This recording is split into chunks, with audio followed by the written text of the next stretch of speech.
amigos, sejam bem-vindos ao canal AFerre 2010. Eu sou Alexandre Ferri e hoje vamos continuar com a segunda parte do nosso curso de redes, aprendendo como configurar o nosso roteador principal. Na aula passada, aprendemos mais sobre a instalação física do roteador e agora vamos abordar mais a parte lógica. Então vamos agora acessar a tela de configuração do roteador, através de um browser, que pode ser o Internet Explorer, o Google Chrome, Firefox, Safari, entre outros navegadores já conhecidos. E procure no manual do seu equipamento o link com o endereço e configuração padrão, que também pode necessitar de usuário e senha. Geralmente as empresas adotam como usuário e senha a palavra admin, mas isto pode variar tanto de modelo de roteador como também de marca de equipamento. Agora, tendo em mãos as informações necessárias, vamos realizar o acesso e finalmente começar a configurar o equipamento. Para facilitar, eu fiz o reset do meu roteador para as configurações de fábrica, de forma que possamos ter a maior compatibilidade possível de telas e dados sem a influência das minhas configurações pessoais. Iniciando então no computador, eu espero que você tenha uma destas situações: se conectado no cabo de rede com este ícone, ou se conectado na rede Wi-Fi com este ícone. Segundo a especificação do meu roteador, o endereço de configuração é tplinkwifi.net e está aqui informado na etiqueta. Porém, este é um endereço que é convertido em números de endereço IP pelo servidor DNS do próprio roteador. Essa forma de conexão por endereço tem a finalidade de facilitar um problema muito comum quando as pessoas não sabem como achar o endereço IP do roteador principal.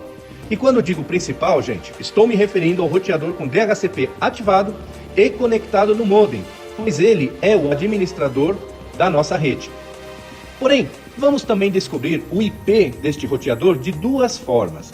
Isto vai nos ajudar muito, principalmente nas situações onde o roteador já foi configurado e você desconhece o endereço IP da sua configuração. Não haveria necessidade deste processo quando utilizamos um endereço no formato texto. Uma delas seria executando o prompt do DOS através do comando cmd na barra de execuções do Windows e depois digitando o comando ping, seguido do endereço que o roteador responderá com o seu endereço IP. Ou digitando apenas ipconfig, que a informação é obtida no campo IP do gateway padrão. A outra forma seria acessando a propriedade do dispositivo de rede por onde ocorre a conexão com o roteador e abrindo a opção status e em seguida a opção detalhes. Podemos descobrir neste bloco de dados o endereço IP do roteador. Abrindo agora o navegador, basta digitarmos então o endereço, seja o endereço em formato texto, que será convertido internamente em endereço IP, ou digitando diretamente o endereço IP do roteador, que de ambas as formas eu acesso a tela de configuração.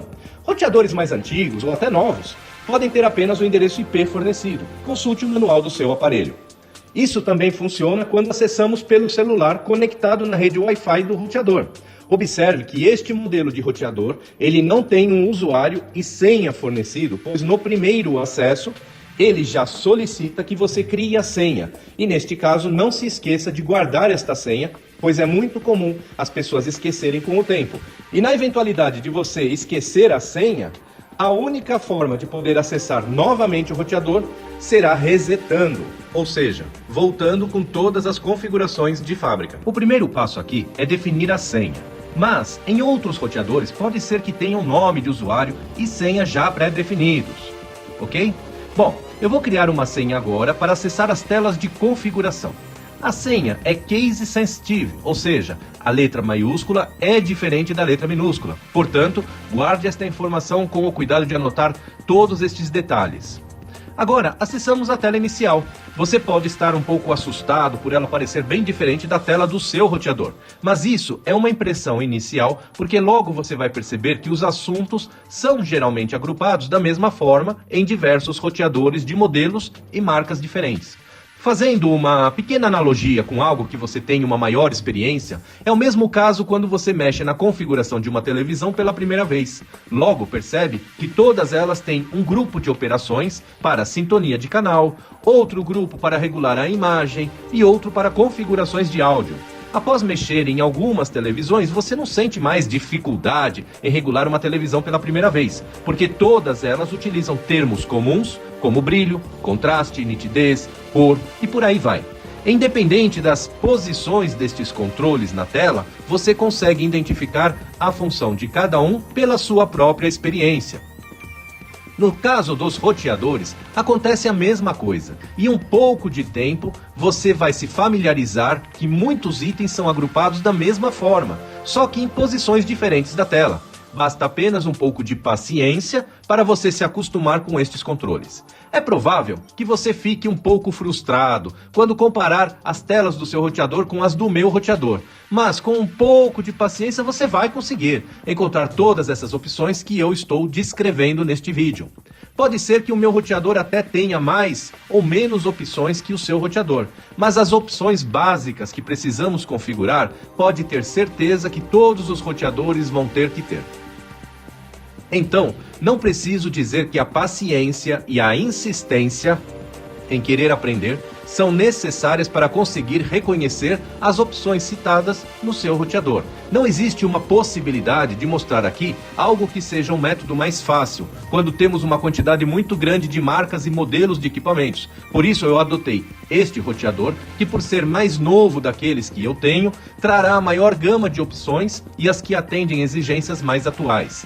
O único ponto que este roteador perde é o fato de não ter rede com 5 GHz, que é uma rede Wi-Fi mais rápida, porém, ela perde em abrangência de área de cobertura, mas que nada tem de tão diferente na sua configuração. Então, vamos começar. A primeira tela de configuração que aparece aqui é uma opção chamada configuração rápida. Nem todos os roteadores têm esta opção. O que ela faz é passar item a item automaticamente para fazer uma configuração mínima sem que você esqueça algum campo e que seja necessário para o roteador funcionar da forma correta. Porém, eu não vou fazer a configuração pelo modo rápido, pois muitos itens não serão configurados por este modo. Já o modo básico apresenta os agrupamentos mínimos para configurar o roteador e com opções mais simplificadas para usuários menos experientes. E o modo avançado vai abrir todas as opções possíveis de serem configuradas no roteador. Portanto, vamos deixar esta opção avançado selecionada aqui para visualizar a maior quantidade de campos e opções disponíveis. Mais à direita, temos a seleção do idioma, que não requer maiores explicações.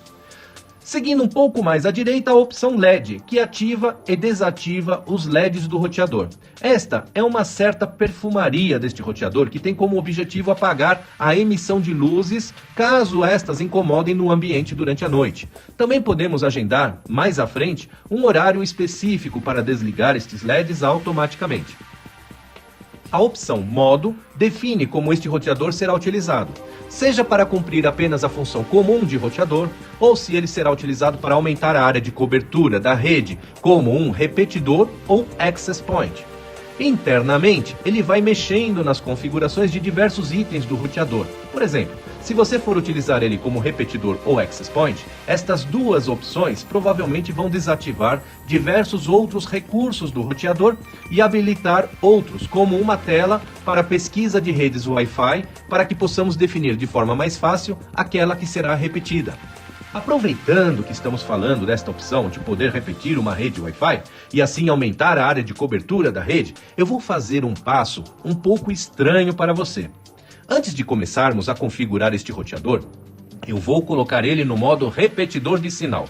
E o intuito disso é apenas para a gente poder analisar todos os sinais de rede Wi-Fi que tem no nosso ambiente e que poderiam criar alguma interferência. E isso vai me ajudar a definir algo muito importante, que vai ser a definição dos controles da nossa rede Wi-Fi.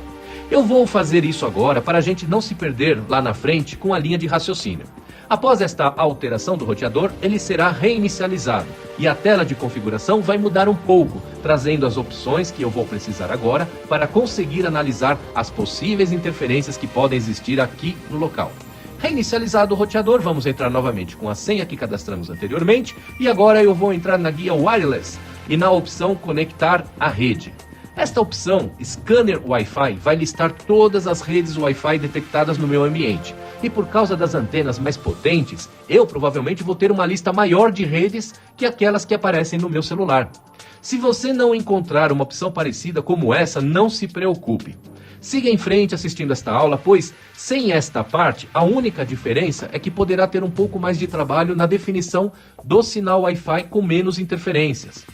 Este é mais um processo e uma dica que visa facilitar apenas uma tomada de decisão futura.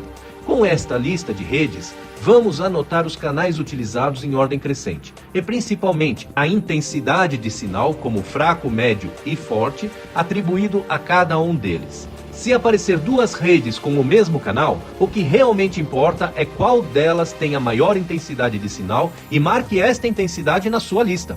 Uma vez montada a lista, encerramos o objetivo aqui.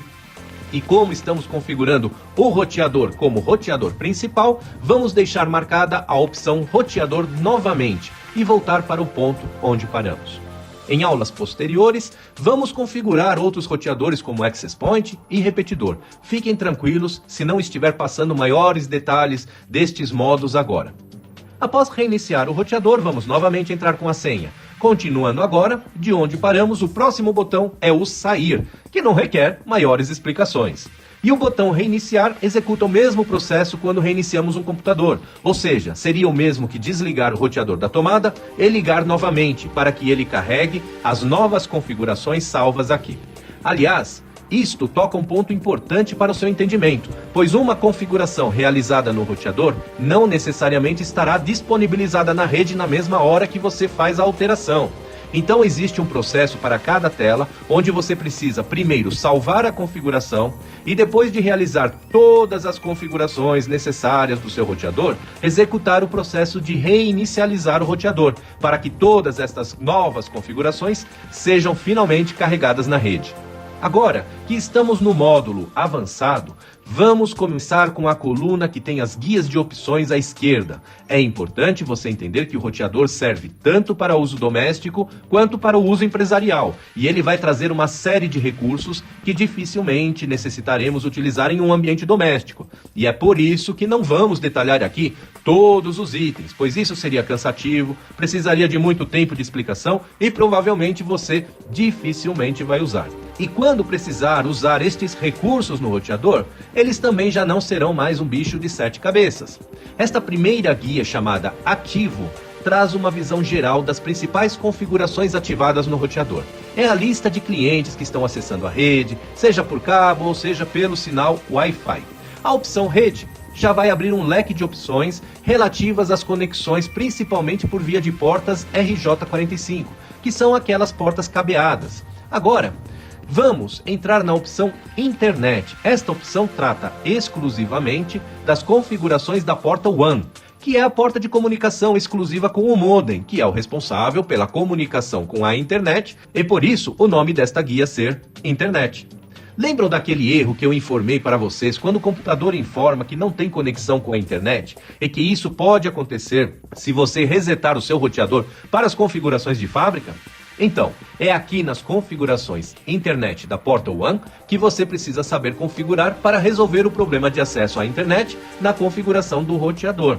Para exemplificar como isso funciona, eu uso um cabeamento por fibra ótica no modem e a configuração do meu roteador pode ser IP dinâmico ou IP estático, mas se eu utilizasse um provedor de acesso com um modem padrão DSL, muito comum quando temos um contrato com a Vivo Speed, eu teria que provavelmente usar a opção PPPoE, uma sigla em inglês que significa em português protocolo ponto a ponto sobre Ethernet.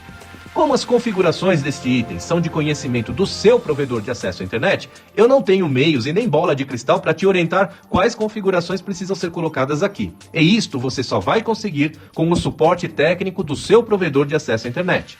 Outro ponto que preciso explicar é que alguns provedores de acesso à internet registram o endereço MAC address do equipamento que está conectado no modem. Por exemplo, você contratou um serviço de acesso à internet que foi configurado pelo suporte técnico do provedor diretamente em um computador da sua casa. E o técnico registrou o endereço MAC da placa de rede do seu computador como um requisito de liberação do sinal de internet. Pessoal, lembrando que na aula 2 deste curso eu já expliquei o que é MAC address.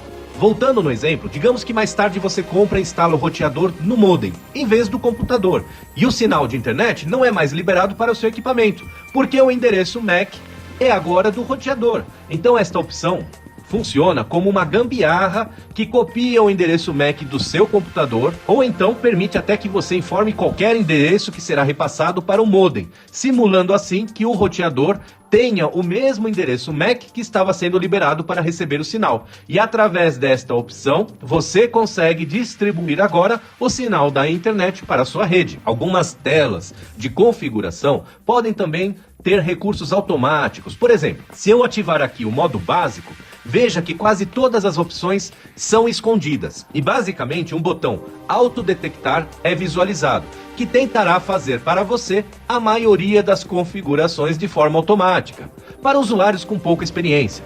E você pode descobrir por aqui boa parte das configurações necessárias com este recurso quando volta no modo avançado após a sua execução. Lembrando que isso pode variar muito de roteador para roteador, e nem sempre a detecção automática pode ser encontrada em outras telas de configuração. Bom, pelo menos agora você sabe onde ficam localizadas estas configurações da Portal One e para o que elas servem. Na próxima opção, configuramos o endereço IP do roteador principal da nossa rede doméstica. Na aula 3 eu expliquei sobre as regras de endereço IP e em caso de dúvidas peço que assista novamente a aula 3. Lembrando que com esta configuração apresentada aqui na tela, a nossa rede será 192.168.0 e o roteador terá o endereço final 1 desta rede, pois a máscara de subrede define a parte de rede e a parte dos hosts ou equipamentos conectados. Vejam que o modem utiliza a rede 192.168.1 e desta forma eu deixo a rede doméstica isolada da rede do modem, que é uma configuração pertencente ao provedor de acesso à internet. Digamos que o modem utilizasse a rede 192.168.0.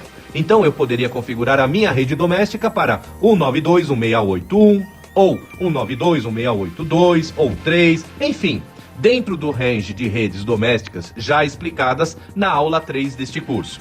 O importante é você ter em mente que os endereços de rede doméstica devem obedecer regras que foram bem explicadas nesta aula 3. E não se pode criar aqui qualquer número, pois sua rede pode interferir em endereços externos da internet, ou até criar conflitos com o seu próprio provedor. Sempre que possível, tente manter a sua rede com o endereço inicial 192.168.0 ou qualquer outro que comece com 192.168, que é um padrão muito utilizado na maioria das redes domésticas. E isso facilita muito a manutenção da rede por você e outras pessoas que precisem utilizar a sua rede na configuração de equipamentos. Pessoal, lembrando que isso é uma sugestão e não uma imposição, pois com certeza existem casos em que se precisa utilizar um endereço específico e observe que é importante você ter uma rede diferente da rede do seu modem, até por questões de segurança da sua rede. O próximo item é um item mais específico e não será explicado aqui, pois trata-se de especificações técnicas para quem usa programas de acesso de vídeo por streaming, conhecidos por IPTV, como uma TV Box que utiliza o programa Code para assistir TV pela internet. Eu mesmo uso essa TV Box e estas configurações eu deixei padrão no roteador e tem me atendido muito bem. O próximo item, servidor DHCP, é importante de ser verificado. E já aprendemos para que serve o DHCP no nosso curso. Em caso de dúvidas, assista novamente a aula 5. Como este será o roteador principal, ele vai gerenciar os IPs dinâmicos. Portanto, precisamos deixar habilitado o serviço DHCP. E na próxima configuração, temos qual será o range dos IPs que serão atribuídos para os hosts com IP dinâmico. O que vemos aqui é que o DHCP poderá atribuir qualquer endereço IP que inicie com 192.168.0.100 até 192.168.0.199. E todos os outros endereços restantes da rede, 192.168.0, poderão ser utilizados como endereços IP estáticos. Bom, aqui você pode ficar com alguma dúvida. Vamos tentar esclarecer. Lembra que o roteador foi configurado utilizando o endereço 192.168.0.1? Pois bem, este será o endereço IP estático do roteador, ou seja, você pode ligar e desligar ele quantas vezes que sempre terá este endereço e poderíamos, por exemplo, colocar um outro roteador na nossa rede com a função de repetidor e atribuir a este segundo roteador um outro endereço IP estático, como 192.168.0.2. Então eu posso ter equipamentos que vão ter IP dinâmico, que mudam de tempo em tempo, gerenciados aqui pelo DHCP. E posso ter outros com IP estático, configurado no próprio equipamento, obedecendo a regra de utilizar um endereço IP fixo que esteja fora do range de utilização do DHCP, que vai de 100 até 199. Já o campo tempo de concessão do endereço informa para o DHCP que quando um equipamento ganhar um IP dinâmico, ele poderá utilizar este endereço de IP até no máximo 120 minutos de inatividade. Vou dar um exemplo. Um amigo seu visita a sua casa e conecta o celular dele no seu roteador via Wi-Fi. Neste momento, o roteador atribui para o celular dele o endereço 192.168.0.135. Depois de umas 4 horas de usos picados, usando aplicações como WhatsApp, navegação com a internet, Facebook, etc., seu amigo para de usar o celular e vai embora da sua casa. Este campo determina que se em 120 minutos não existirem mais acessos, o IP 192.168.0.135 pode ser novamente liberado para ser usado em outro equipamento que precisa usar a rede com endereço IP dinâmico, gerenciado pelo DHCP. Desta forma, utilizamos os endereços somente para aqueles que usam a rede do seu roteador, e as chances de sempre termos endereços IPs livres para novos acessos aumenta consideravelmente. Gateway significa o nó que comunica uma rede da internet com a rede da nossa casa, ou de forma geral que liga simplesmente uma rede na outra. Veja, o roteador tem a porta WAN, que conecta ele na rede do provedor de acesso da internet, e tem as outras portas e sinal Wi-Fi que cria outra rede da nossa casa. Este nó entre as duas redes é o Gateway. O IP do nosso roteador não foi configurado como 192.168.0.1? Não é ele que liga a rede da internet com a rede da nossa casa? Portanto, esse será o IP do Gateway da nossa rede, simples assim. Aí você até pode se perguntar, poxa, então por que eu preciso colocar este endereço se sempre será o endereço do próprio roteador? Pessoal, nem sempre o Gateway pode ser o roteador que tem o DHCP ativado. Eu posso gerenciar o DHCP por outro roteador e deixar este roteador com o DHCP desativado. Então o Gateway será o roteador que está comunicando uma rede com a outra, e não necessariamente será sempre no mesmo aparelho. Porém, na maioria, eu diria até que mais de 90% das redes domésticas deve ser assim, com Gateway com o mesmo endereço IP do próprio aparelho que gerencia o DHCP. Chegamos no DNS, que já foi muito bem abordado na aula 5 do nosso curso. Quem tiver dúvidas, acessa a aula 5 e assiste novamente. Se a gente não cadastrar aqui o endereço do servidor DNS primário e secundário, o sistema vai procurar por um servidor DNS no seu provedor de acesso à internet.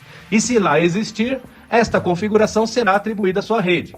Antigamente, eu não me preocupava em configurar o servidor DNS no meu roteador. Até que um dia, a configuração DNS do meu provedor de acesso na internet fez com que a minha rede não conseguisse mais navegar na internet. E isso me gerou muita dor de cabeça para descobrir até a origem do problema. Além do que, hoje, eu particularmente não gosto de deixar configurações nas mãos de terceiros. Eu prefiro atribuir aqui a configuração DNS do Google, que é 888, para DNS primário, e o secundário é 8844. Bom, pessoal, este endereço é de um servidor de DNS do Google, e eu não preciso dizer mais nada. Agora, eu fiz uma modificação na configuração, e por isso eu preciso salvar esta configuração clicando no botão salvar. Mas lembre-se que esta configuração que acabo de realizar do DNS ainda não está ativa na minha rede. Para isso eu preciso reiniciar o roteador, porém vamos finalizar as outras configurações antes. E só no final é que vamos colocar todas elas em execução, reiniciando o roteador. Abaixo temos a possibilidade de fazer uma reserva de endereço IP para um determinado endereço MAC. E toda vez que este equipamento acessar a rede com o endereço MAC atribuído aqui, ele vai ganhar sempre o mesmo endereço IP dentro do range de endereços da sua rede, seja da parte de endereço IP fixa ou variável. Dificilmente você vai precisar configurar alguma coisa aqui, mas é mais uma opção de poder gerenciar endereços IP fixos sem ter que configurar isso diretamente no equipamento. E abaixo temos a lista de clientes DHCP que estão conectados agora na minha rede, ou seja, todos os equipamentos gerenciados agora no DHCP. Esta lista é muito útil quando precisamos saber o endereço IP de algum equipamento conectado na nossa rede, principalmente aparelhos sem uma tela que mostre isso, como uma câmera IP. Os itens DNS dinâmico e roteamento avançado são configurações bastante específicas, voltadas para necessidades empresariais. Vamos pular estes itens agora para não gastar tempo com isso. O próximo grupo é Wireless, ou seja, a parte que cuida da comunicação sem fio com o roteador. Esta opção habilita ou desabilita a emissão de sinal wireless do roteador. Vamos deixar habilitada se quisermos usar a rede Wi-Fi. Agora, o nome de rede que aparecerá na lista de redes Wi-Fi quando tentamos conectar em alguma rede, eu particularmente gosto de atribuir um número neste nome de rede quando eu tenho um ambiente com mais de um roteador, pois assim eu consigo identificar qual roteador eu vou estar me comunicando. Como este roteador tem o endereço IP 192.168.0.1, eu vou atribuir o número 1 no final do nome desta rede. Mas deixo claro que, novamente, é apenas uma sugestão e fica a critério de cada um atribuir o nome que quiser. Ocultar SSID seria a mesma coisa que não listar o nome da nossa rede Wi-Fi quando tentamos conectar a uma rede no celular. Então, se a gente ativar esta opção, nós vamos ter que ser obrigados a digitar o nome da rede manualmente, assim como a informação de senha para conseguir acessar esta rede através de um celular ou qualquer computador pela rede Wi-Fi. Mas é um item mais voltado para a segurança quando você tem, por exemplo, um roteador particular em um ambiente público e não quer que as pessoas fiquem tentando acessar a sua rede. O item segurança define se a rede vai precisar de uma senha e o formato dessa senha. A menos que o local onde está o roteador seja de difícil acesso do sinal por outras pessoas, sempre ative a segurança, selecionando a opção WPA/WPA2. Pessoal, esta é a opção mais recomendada. A versão, eu gosto de usar o WPA2 e a criptografia eu deixo em automático. Tudo isso só define um formato que vai proteger a sua rede contra invasores. É apenas isso, e não vamos perder tempo aí detalhando tanto. As outras opções podem ser mais ou menos seguras, e acredito que numa balança esta seja a melhor opção. Você pode criar senhas bastante complexas, dependendo das opções aqui escolhidas, mas lembre-se que se for muito complexa, isso pode ser chato de ser lembrado, e também quando tiver que passar esta informação para alguém, você pode ter algum trabalho. Portanto, o meio termo é sempre usado, até porque trata-se de uma rede doméstica, quando comparado com uma rede empresarial. Definimos o formato, a complexidade da senha, mas ainda não definimos a senha. E para isso é que temos este campo. Então vamos agora cadastrar a senha da nossa rede. O modo vai definir o tipo de transmissão do sinal. E vamos deixar nesta opção para termos uma maior aceitação de conexões com diversos tipos de equipamentos. Da mesma forma, a largura de banda deixamos em automático. E agora vocês lembram da lista de redes com canais e intensidades listados no início?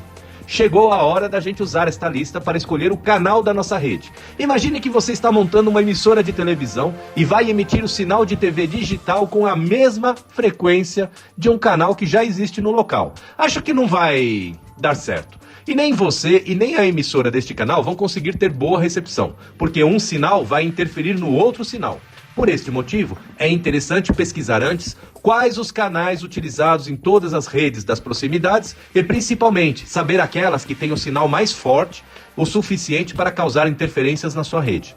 Então, o objetivo agora é descobrir quais os canais não são utilizados nas proximidades da minha residência. E em caso de todos os canais serem utilizados, qual deles tem a menor possibilidade de interferência de sinal para podermos achar um canal com a melhor qualidade para a nossa rede. Agora que você sabe para que serve esta seleção de canal, você vai achar curioso que algumas pessoas ficam discutindo que um determinado canal é melhor que o outro, sendo que isso muda sempre de acordo com a quantidade de redes e canais das proximidades da região onde ficará instalado o roteador. E o melhor canal é aquele que não está sendo utilizado por nenhuma outra rede. Chega a ser hilário notar algumas pessoas discutindo nas redes sociais que o melhor canal é o canal 11. Não, o melhor canal é o canal 7. E isso acontece quando temos um bichinho chamado ignorância no assunto. Para que serve esta seleção de canais? Se o canal fosse utilizado para uma seleção de modo a definir o melhor tipo de sinal, como as pessoas muitas vezes imaginam, então não haveria sentido em colocar uma seleção manual disto, uma vez que o certo seria o roteador estar sempre definido no melhor canal de comunicação. É só a gente parar para pensar um pouco que facilmente conseguimos compreender a real necessidade deste campo, que também tem a opção automático, onde o roteador vai definir isso automaticamente, fazendo este processo de leitura das redes e canais utilizados no ambiente, e assim definir exatamente como vamos fazer agora. Notamos então que as melhores opções de canais são 4, 7, 8, 9, 12 e 13. Por não serem canais utilizados em nenhuma outra rede. Agora, se eu tivesse me deparando com uma situação como esta, onde todos os canais já são utilizados por redes nas proximidades no meu ambiente, eu teria que escolher aquele que tem a menor chance de interferência, ou seja, aquele com menor intensidade de sinal. Dificilmente eu deixo esta opção no automático, principalmente pelo fato de querer utilizar roteadores com repetição de sinal que devem ficar configurados no mesmo canal do roteador principal. Porém, não deixar isto no automático pode ter um inconveniente, que é o fato de um vizinho seu configurar um novo roteador no mesmo canal que você escolheu, e no futuro começar a aparecer interferências que você pode notar quando a sua rede começa a ter alguma lentidão de comunicação. Neste caso, é sempre bom fazer uma nova pesquisa de redes e verificar se não haverá necessidade de alterar este campo novamente. Estas situações acontecem quando os nossos vizinhos não fazem corretamente o processo de configurar o roteador. Novamente esbarramos no bichinho chamado ignorância neste assunto. E muitas vezes isso acontece por não saber para o que serve esta opção. Vamos então salvar as configurações ajustadas e lembrando que somente ficarão ativadas quando eu reiniciar o roteador. O próximo item, WPS, é apenas um facilitador para poder se conectar via Wi-Fi no roteador sem precisar ficar digitando a senha da rede. Quando pressionamos o botão WPS, seja aqui pelo programa de configuração ou seja pelo próprio roteador por um pequeno intervalo de tempo, o roteador vai fornecer a senha de acesso automaticamente, tirando a necessidade de precisarmos ficar informando a senha para a pessoa conseguir se conectar no roteador. Neste pequeno intervalo de tempo, geralmente dura uns 2 minutos, qualquer pessoa pode conseguir acessar o seu roteador sem precisar de senha. Portanto, use com cautela para não expor muito a sua rede para acessos não autorizados. A próxima opção, Agenda Wireless, é um recurso um pouco mais específico do roteador que permite ligar e desligar o sinal wireless. Digamos que você tenha este equipamento instalado em um ambiente com horário comercial e para economizar na conta de luz, assim como aumentar a vida útil do seu equipamento e a segurança da sua rede, você pode desligar o sinal Wi-Fi enquanto o seu comércio está fechado, de forma automática. Numa residência, você poderia fazer isso nos horários que ninguém está na sua casa, aumentando até a segurança da sua rede quando você está trabalhando fora. Já o item Estatísticas serve para mostrar uma lista com todos os equipamentos que estão conectados na rede Wi-Fi. É aqui que conseguimos localizar algum intruso na nossa rede Wi-Fi quando desconhecemos um determinado endereço MAC. Note que também conseguimos ver o volume de tráfego da rede, e geralmente quem acessa de forma ilegal abusa bastante, gerando números bem chamativos. Rede para convidados é uma opção mais recente, que permite que você crie uma segunda rede Wi-Fi com limitações de acesso para pessoas onde você gostaria de liberar poucos recursos para acessar a internet sem acessar a sua rede doméstica. Esta é uma opção muito boa para quem tem um estabelecimento comercial onde você isola completamente os clientes conectados nesta rede da sua rede local, oferecendo acesso Wi-Fi para a internet como um diferencial para atrair os clientes, mas preservando a segurança e até controlando o volume de tráfego para não prejudicar a sua rede principal. Você pode então permitir ou não que os usuários conectados nesta rede vejam uns aos outros pela sua própria rede, facilitando então o uso de programas de comunicação e jogos, e também pode permitir ou não que os usuários possam acessar a sua rede local. Aqui habilitamos a segunda rede Wi-Fi, definimos aqui o nome da segunda rede e se vamos deixar ela visível ou não, e todos os mesmos controles para definir ou não uma senha de acesso para esta rede. Portanto, temos aqui as mesmas configurações já explicadas anteriormente, só que para uma segunda rede Wi-Fi. Na guia Configurações Avançadas, temos a cobertura Wi-Fi, que é uma definição do alcance da rede, onde controlamos a intensidade do sinal.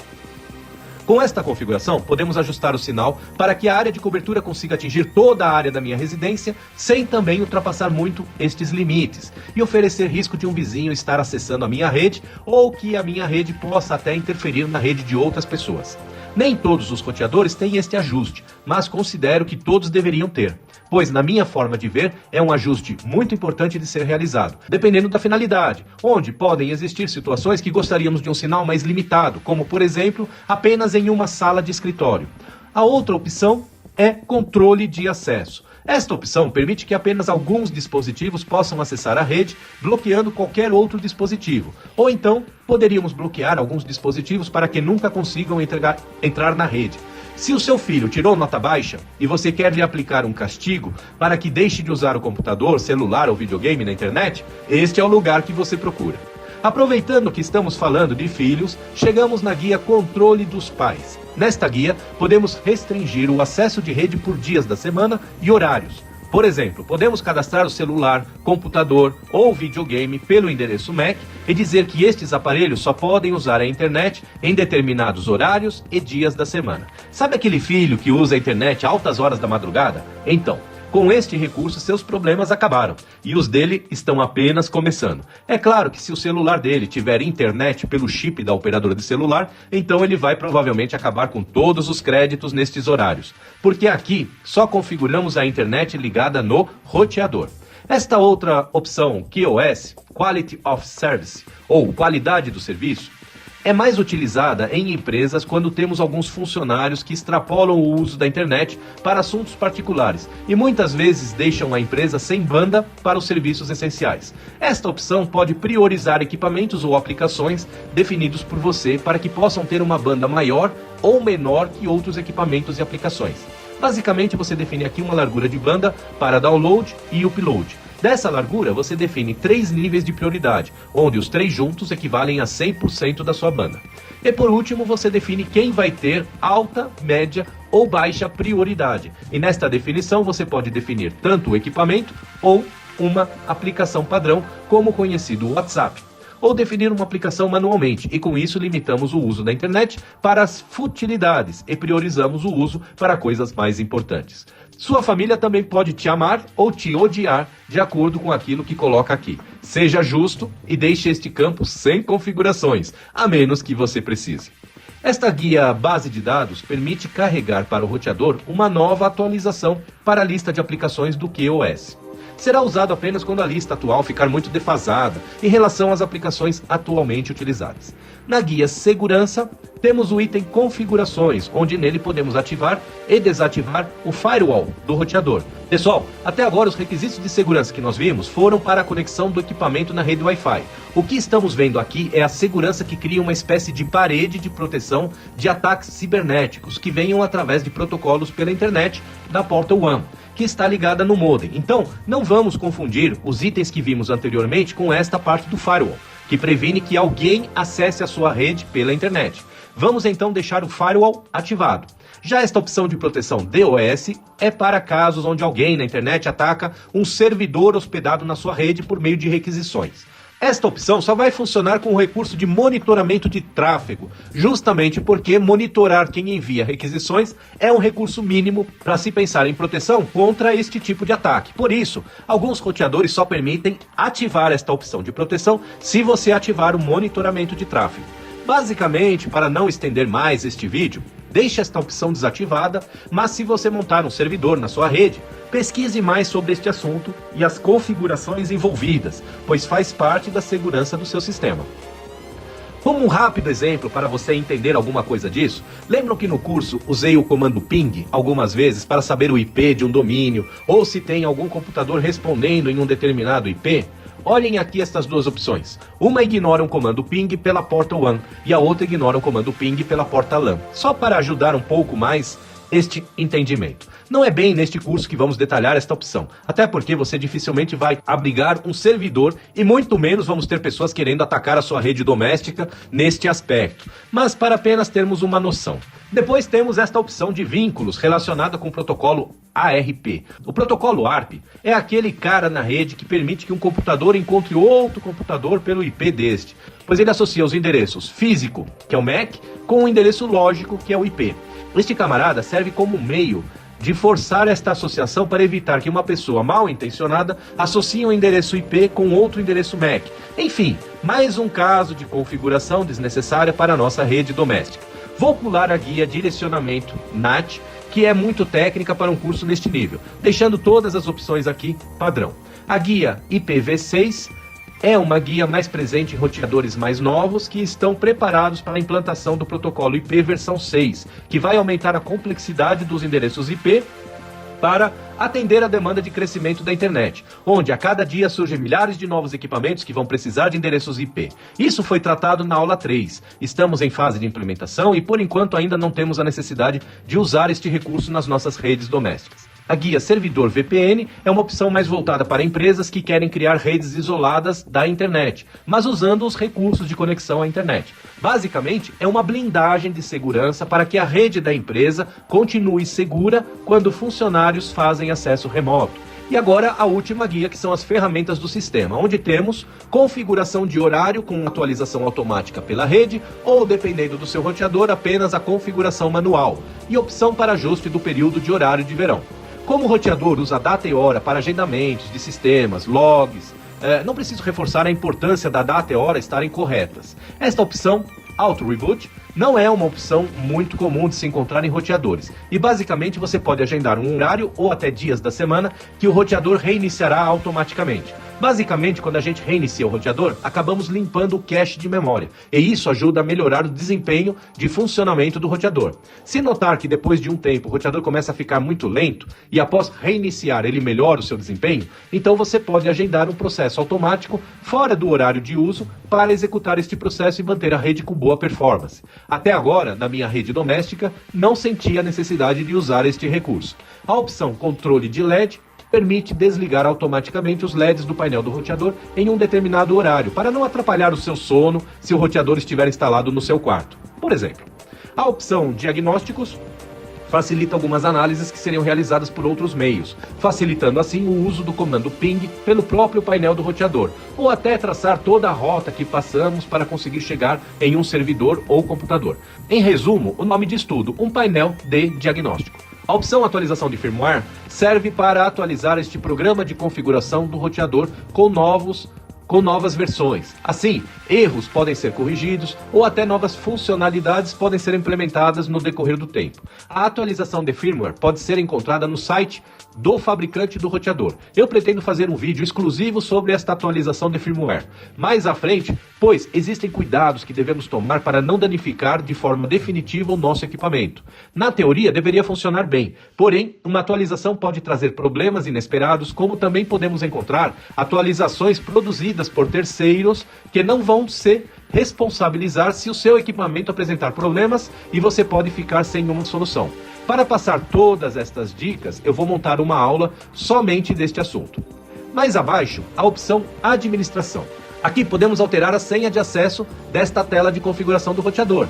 Também, este roteador permite uma funcionalidade de recuperação de senha, onde podemos habilitar esta opção e configurar um e-mail remetente e destinatário para que o próprio roteador possa enviar um e-mail de recuperação de senha em caso de esquecimento. Mais abaixo, temos a opção de gerenciamento local, onde podemos definir que qualquer equipamento da nossa rede doméstica pode configurar este roteador ou então apenas um equipamento específico. Este é um requisito de segurança um pouco exagerado para uma rede doméstica. Se o seu roteador tiver esta opção, procure deixar configurado para que todos os dispositivos da sua rede possam acessar e configurar o roteador. Com certeza, se você deixar que apenas um equipamento em específico acesse o roteador, provavelmente no futuro você vai esquecer deste recurso, ou até este equipamento pode parar de funcionar e ser substituído por outro equipamento. E isto pode gerar problemas, onde você terá que reconfigurar o roteador para as configurações de fábrica, para então poder voltar a acessar esta tela de configuração. É ou não é uma segurança exagerada para uma rede doméstica? A guia log de sistema registra todas as atividades relacionadas com o roteador e envolve diretamente a configuração correta de data e hora para que seja útil em análises de problemas de rede. Monitoramento de tráfego permite sabermos o consumo de banda, tanto para downstream como para upstream. Em resumo, por aqui podemos saber se problemas de lentidão têm origem com algum equipamento da nossa rede, monitorando ele no decorrer de horas e dias. Este recurso e o recurso de log costuma consumir bastante memória e com o tempo pode diminuir o desempenho do roteador, sendo este muitas vezes um dos motivos de estarmos reinicializando o roteador para limpar o cache de memória. E por último, a opção parâmetros de sistema, que tem configurações muito técnicas e específicas relacionadas com o sinal de redes Wi-Fi. Altere apenas se você tiver conhecimento sobre estes campos para melhorar performance ou corrigir algum problema de transmissão de pacotes pela rede sem fio. Se não, deixe na configuração padrão, que já atende muito bem as redes domésticas. Agora que passamos por todas as telas e configurações, vamos para a última opção que pulamos. A opção salvar e restaurar permite que possamos criar um arquivo com todas as configurações utilizadas e cadastradas no nosso roteador. E na eventualidade de algum problema onde tenhamos que restaurar as configurações de fábrica, poderíamos restaurar facilmente estas configurações pelo arquivo que criamos nesta opção de backup. Aproveitando que estamos aqui e já finalizamos todos os ajustes necessários, eu vou criar um arquivo de backup para uma eventual necessidade de recuperação futura. Veja que o processo gera um arquivo automaticamente e salva ele na pasta de downloads. Basta copiar ele em um local apropriado e mudar o nome para algo que lhe lembre melhor para qual finalidade ele serve. Para restaurar, basta apenas selecionar o local do arquivo e apertar o botão restaurar.